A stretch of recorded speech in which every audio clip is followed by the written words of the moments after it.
के आ गए हैं, ओके। और जिसको बोलते हैं कि सर के ऊपर बोर्ड के पेपर इस टाइम पर हैं, तो प्रिपरेशन आई होप आप लोगों की सबकी अच्छी चल रही होंगी।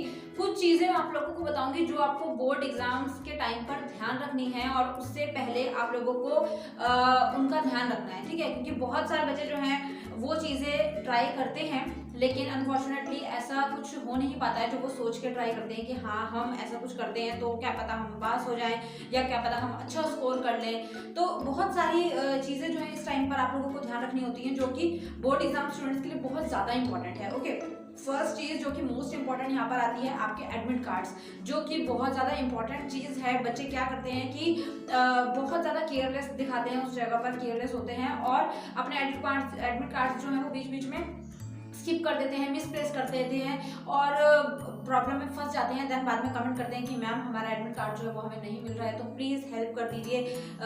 बहुत सारे ऐसे मैसेजेस होते हैं। तो आप लोगों को एक मैं एडवाइस यही दूंगी कि एडमिट कार्ड्स अपने संभाल के रखिए, ओके। और हो सके तो उसकी फोटो कॉपी भी करवा के रखिए, क्योंकि बाई चांस कई बार ऐसा होता है कि आप लोगों के एडमिट कार्ड्स अगर मिसप्लेस हो भी जाते हैं, but you have the photo copy of that admit card, तो आपको क्या करेंगे, जो एग्जामिनर होगा वो आप वहाँ से आप स्कूल से या फिर बोर्ड से या फिर कॉपी से भी अपना पेपर दे सकते हैं। तो अगर नहीं है तो फिर तो बहुत ज़्यादा काम खराब हो जाता है। तो इसलिए अपने एडमिट कार्ड्स जो है वो संभाल के रखने हैं, फोटो कॉपी उनकी करवा के रखिए। एक एक्स्ट्रा फोटो कॉपी आपके पास होनी चाहिए एडमिट कार्ड्स की, और उनको लैमिनेट नहीं करवाना है, ठीक है। हर बार जब आप पेपर देने जाओगे तो आपके एडमिट कार्ड्स चेक होंगे, आपकी वहाँ फोटो रहती है, उस पर स्टैम्प होती है, साइन होते हैं, तो बहुत सारे प्रोसीजर होते हैं। तो इस चीज़ का थोड़ा सा ध्यान रखना है, ओके। और सेकंड चीज़ जो बच्चे सबसे ज़्यादा गलती करते हैं, जैसे पेपर लिख रहे होते हैं तो वहाँ पर क्या करते हैं कि बहुत ज़्यादा ही फनी सी स्टोरीज लिख देते हैं, या तो भजन कीर्तन लिख के आ जाते हैं, या फिर हनी सिंह की रैप लिख के आ जाते हैं, या फिर जो बेचारे बहुत ज़्यादा अच्छे होते हैं, जिनके पास थोड़े से पैसे वगैरह ज़्यादा होते हैं, जिनके पेरेंट्स थोड़े से रिच होते हैं, वो पैसे वगैरह रख के आ जाते हैं। कोई 100 रुपये का नोट रख रहा है, कोई 50 का रख रहा है, कोई 500 का नोट रख रहा है, कोई 1000 रुपये, कोई 2000 रुपये से। तो वो सोचते हैं कि ऐसा एग्जामिनर जो है वो हमें पास कर देगा, लेकिन ऐसा नहीं होता। जहाँ पर शीट्स चेक होती है ना, वहाँ पर टोटली कैमराज लगे हुए होते हैं, और अभी तो और ज़्यादा स्ट्रिक्ट हो गए हैं, तो कैमराज वगैरह सब जगह फिट हैं। बाई चांस 1% चांस हो, अदरवाइज तो कोई टीचर ऐसा करता ही नहीं है। फिर भी अगर कोई करना चाहे तो भी नहीं कर पाएगा। तो ऐसी चीज़ें आपको नहीं करनी है, ओके। और बाई चांस अगर आपकी किस्मत खराब हुई और आपको कोई अच्छा सा एग्जामिनर जो है वो मिल गया, आपकी शीट से टकरा गया, और आपने ऐसे काम कर रखे हैं, तो वो आपकी शीट पर कांटा मार के आपको फेल भी कर सकता है, ओके। तो इस चीज़ का भी आपको थोड़ा सा ध्यान रखना है। आपको ये नहीं करना है कि पैसे रख दिए सत्संग का कुछ, या फिर आप किसी भी कम्युनिटी से बिलोंग करते हैं, आप किसी रीजन से बिलोंग करते हैं, आपने कोई इमोशनल स्टोरी लिख दी कुछ भी और आपको पास कर दिया, ऐसा नहीं होता है बच्चे, ठीक है। कि आप लोगों को सिर्फ एक चीज़ दिमाग में घुसानी है कि 80 मार्क्स का पेपर है, आपको सिर्फ और सिर्फ 27 मार्क्स स्कोर करने हैं। तो इतना स्कोर आप अगर नहीं कर पा रहे हो ना, तो आप 10th क्लास के लायक नहीं हो, आप 12th क्लास के लायक नहीं हो, साफ सी बात है, ओके। तो इतना स्कोरिंग करना वो बहुत ईजी चीज़ है।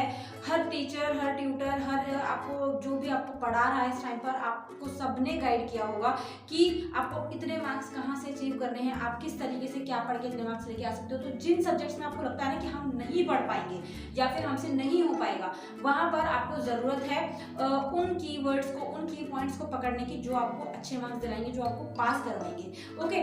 तो इसके ऊपर आपको थोड़ा सा ध्यान देना है, और कोशिश करनी है कि फालतू की चीज़ें करने की बजाय आप सिर्फ और सिर्फ स्टडी पर फोकस रखिएगा, ओके।